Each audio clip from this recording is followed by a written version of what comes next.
Surat cyber crime પોલીસને share માર્કેટમાં રોકાણના નામે 1.52 કરોડની છેતરપિંડીના કેસમાં મોટી સફળતા મળી છે. પોલીસે ચાઇનીઝ સાયબર ગેંગ સાથે જોડાયેલા આરોપીની ચેન્નઈથી ધરપકડ કરી છે.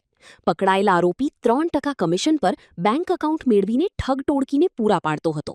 તપાસ દરમિયાન 34 બેંક એકાઉન્ટમાંથી દેશભરમાં 33.14 કરોડથી વધુની છેતરપિંડી અને 113 ફરિયાદો સામે આવી છે. આરોપી પાસેથી 14 મોબાઈલ, 3 લેપટોપ અને 57 સિમ કવર જપ્ત કરાયા છે. આ ઉપરાંત ડેટા એન્ટ્રી જોબના નામે 750થી વધુ લોકો સાથે છેતરપિંડી કરી હોવાનો ખુલાસો થયો છે. એક એફઆઈઆર ઇન્વેસ્ટમેન્ટ ફ્રોડની FIR cyber crime cell Surat ખાતે નોંધવામાં આવી હતી, જેમાં જે વિક્ટિમ છે એમની સાથે કુલ 1,52,00,000 રૂપિયાનું ઇન્વેસ્ટમેન્ટ ફ્રોડ કરવામાં આવ્યું હતું. અને જે ઇન્વેસ્ટમેન્ટ ફ્રોડ માટે એમને જે સંપર્ક કરવામાં આવેલું હતું એ આખું ટેલિગ્રામ ચેનલ મારફતે કરવામાં આવ્યું હતું. અને પછી એમને ગ્રુપમાં જોડાવવામાં આવ્યું અને એક લિંક ઉપર એમની આઈડી ક્રિએટ કરવામાં આવી અને બોગસ ફર્ઝી લિંક ઉપર પછી એમને એ લોકો એમ બતાવતા હતા કે ગોલ્ડ માઇનિંગના થ્રુ તમને આટલું રિટર્ન મળે છે એમ કરીને પછી વિક્ટિમને એવું લાગતું હતું કે મને ખરેખર એકચ્યુઅલી નફો થાય છે. અને જ્યારે વિડ્રોવલમાં એ લોકોએ ના પાડી અથવા વધારા ચાર્જ માંગવા લાગ્યા ત્યારે વિક્ટિમને ખબર પડી કે મારી સાથે ખરેખર ફ્રોડ થઈ ગયું છે. અને એટલે અહીંયા પછી એફઆઈઆર કરવા એ આવેલું હતું. તો આ ગુનાની તપાસ કરતાં અમે લોકોએ ઓલરેડી 2 આરોપીઓની ધરપકડ આમાં કરી ચૂક્યા છીએ. અને જે બંને આરોપીઓ છે એ લોકો અકાઉન્ટ હોલ્ડર હતા અને આ સિવાય જે મીડિયેટર હતો એ હતો.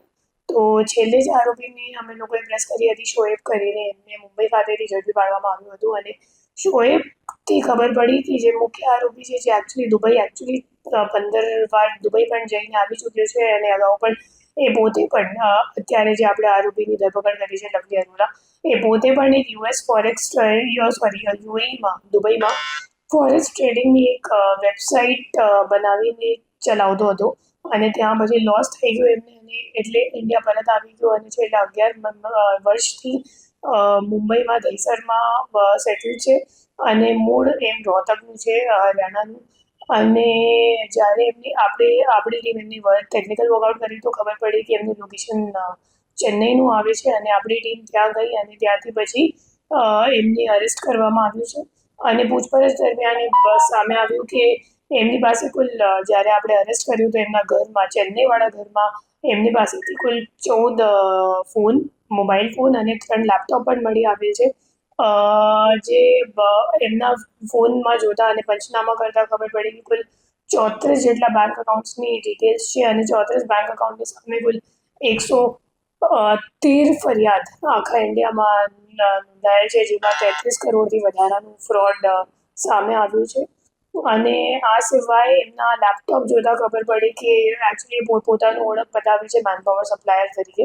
અને જ્યારે આપણે એમનું લેપટોપની તપાસ કરી તો ખબર પડી કે એમને લેપટોપમાં કુલ 33 લાખ જે રોજગાર શોધતા યુવાનો છે એમનું ડેટા મળ્યું છે. અને એ તમામ ડેટા એમને naukri.com કોઈક સંપર્કથી લીધેલું છે. અને એ એવી રીતનું કોલ સેન્ટર 4-5 શહેરોમાં ચલાવતો હતો, જેમ કે અમદાવાદ થઈ ગયું, મુંબઈ થઈ ગયું, ઇન્દોર થઈ ગયું, પટના થઈ ગયું. તો એવા મોટા શહેરોમાં એ પોતાનું કોલ સેન્ટર ચલાવતો હતો. અને કોલ સેન્ટરમાં ફક્ત 4-5 માણસોને લાગતો હતો ટેલિકોલર જેવા. અને એમને આજે 33 લાખ ડેટાનું આપણે વાત કરીએ તો એ તમામ ડેટા શીટ એમને આપીને એમ કહેવામાં આવતો હતો ટેલિકોલર્સને કે તમારે એમને સંપર્ક કરવાનો છે, કોલ કરવાનું છે, એમને કહેવાનું છે કે તમારા માટે અમારી પાસે જોબ છે ડેટા એન્ટ્રીનું. અને પછી જોબ આપવાના બહાને એમની પાસેથી 5 લાખ મતલબ સામાવાળાથી 5,000 રૂપિયા લેવામાં આવતો હતો. અને 5,000 રૂપિયા લઈને એમને એમ જણાવવામાં આવ્યું હતું કે આ 5,000 રૂપિયા તમારા કોન્ટ્રાક્ટ માટે છે, જોબ કોન્ટ્રાક્ટ માટે.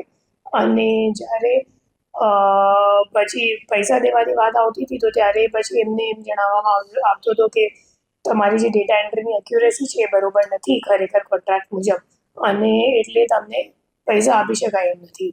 તો એવી રીતની આખી એક એમઓ હતી. તો બેઝિકલી પેરેલલ બે ધંધો કરતો હતો. એક તો કોલ સેન્ટર ચલાવવાનું કામ, તો ચેન્નઈમાં પણ એમનું કોલ સેન્ટર ચાલતું હતું. અગાઉ પહેલાં બેંગ્લોરમાં ચાલતું હતું, એના પહેલાં મુંબઈમાં પણ ચલાવતો હતો. અને જે માહિતી છે એ આખા મોટા શહેર જેની આપણે વાત કરી તો એમ ડેટા naukri.com મારફતે લેતો હતો.